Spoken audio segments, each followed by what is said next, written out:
Good morning, Year 11. Welcome to Tuesday's lesson. Please could you write down the date and title in your homework books and underline them. Thank you. Okay, let's begin. By the end of the lesson today, you will be able to summarise the similarities or differences between the views presented in real exam sources, and you will work independently towards creating an answer. This is our second to last lesson on question 2. It's our final lesson on question 2 tomorrow, and then we're going to move on to question 3. Let's recap making inferences. Inferences are vitally important for the summary question because they are what enable you to get 8 marks out of 8 if you can do them perceptively, which means very well and showing a deep knowledge or understanding of something. Let's see if you can understand Paul and Alice and these two very different characters. You need to read this paragraph and answer questions A, B and C. Please only spend 5 minutes and use these phrases to help you when you construct your answers. Please pause the video to do this now. Thank you. Right, let's see what you thought of Paul and Alice. So here are my suggested answers, but you might have something different. As long as you can back it up with quotes from the text, you will be on the way to the right path. So what kind of job does Paul do? It could be inferred he's a builder or gardener as he has muddy boots and he wears dusty overalls. This is a tricky one. What sort of person is Alice? Well, to my mind, she's very house proud, so she wants to keep her home clean and tidy. She's also organised as she leaves a bag outside for Paul's dirty clothes every day. And it could be inferred she's bossy, as Paul is instructed to make himself presentable before he's allowed to eat dinner with her. What kind of relationship do Paul and Alice have? Well, I hope you agree Alice is definitely the one in charge. Paul seems to be quiet, passive, which means he doesn't want to have arguments, and gentle.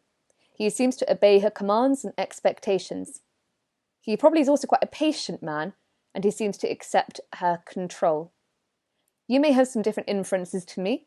The joy is they don't necessarily have to match to be the correct answers. Right, we've had a go at inferring. Let's move on. In today's lesson, we're going to read about drivers, and we're going to look at similarities, which we've not really done yet before. So we're going to look at similarities in 2 articles about drivers and how they treat cyclists on the road. Before we begin, please could you copy down this table? Please leave plenty of room in each cell. I would advise 2 to 3 lines for these cells and 4 to 5 for these cells here, depending on the size of your writing. Please pause the video to do that now. Thank you. Okay, that should have been a quick, simple task. Let's move on. Here is your question. Use details from both sources to write a summary of what you understand about the similar behaviour of the drivers. Keywords being similarities and their behaviour. How do they behave towards the cyclists? Let's have a read. So as I told you on Monday, you need to start being able to read independently. You have the source here on the screen, or you also have the PDF in Google Classroom that you can refer to. Please remember that the question is, how do the drivers behave? Not the cyclists. How do the drivers behave? Once you have read source A, you need to write down 5 inferences about how they behave. Please pause your video and just read source A and write 5 inferences down, and then press play. Thank you. Okay, you should have read source A and have written down your 5 inferences about their bad behaviour on the road with these drivers. Let's read source B. There we go. Remember, you're comparing similarities. So as you read source B, consider how their behaviour is similar. So have a read through and then write down 5 inferences about these cabmen's, hansom cabs behaviour. Please pause your video to do this now. Thank you. Super! You should have successfully managed to read both sources on your own and you should have managed to write down at least some inferences about the behaviour of the drivers. Let's return to the lesson. You also have your planning grid ready in your book, which you've just copied down. So like we've done before, we're going to use Squid to create our paragraphs. You must remember it is similarities this time. So your connectives would be similarly, likewise, also. Please could you write a statement, quotation and inference for each article and then compare them. If you are unsure how to do this, remember, I won't ever leave you hanging. I can support you. If you feel comfortable doing this on your own, pause the video now. Please spend 15 to 20 minutes on this if you're doing it on your own. If you feel uncertain and need some more support, I'm here for you. We'll slowly but surely show you what to do. So continue with me if you'd like some more help.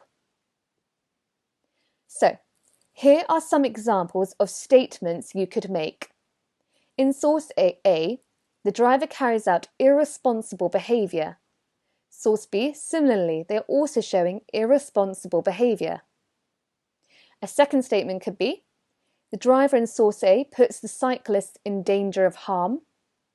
Source B, also, or in similarity, they are inconsiderate of the safety issues their actions result in for cyclists. So they're a danger on the road, they are unsafe. If you want to try to make your own statement, refer back to the source. If you're feeling really anxious, you can copy down mine. Do try to make your own statements though. These are nice and simple. It's a factual comment about the behaviour of the drivers. It doesn't need to be difficult or sophisticated. It's a simple, factual comment.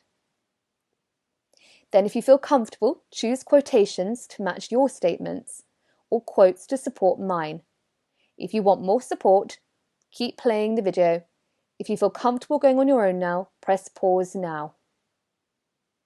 So for those of you who want to quote, here you go. These are some examples. You wouldn't write this many. I've given you some examples, of quotes that you could use. In this case, if you've used my statements, select one quote in each box, so only one of these to talk about. When I say talk, you'll consider inferences for this quote. For example, if we chose chasing the lady for this quote, your inference could be the cabmen or the hansom drivers seem to enjoy terrorising the women. They make out that it's a game, that it's enjoyable. If you chose the driver was gambling, you could perhaps put for inference here. It shows that the drivers were taking risks, putting the cyclists in harm's way by dangerous behaviour, chancing that they would get past them safely. So I've given you multiple quotes here, so you can also perhaps choose some if you made your own statements but are struggling to find your own quotes. Again, pause the video if you're happy to do the inference on your own. Allow it to play if you need help with the inference.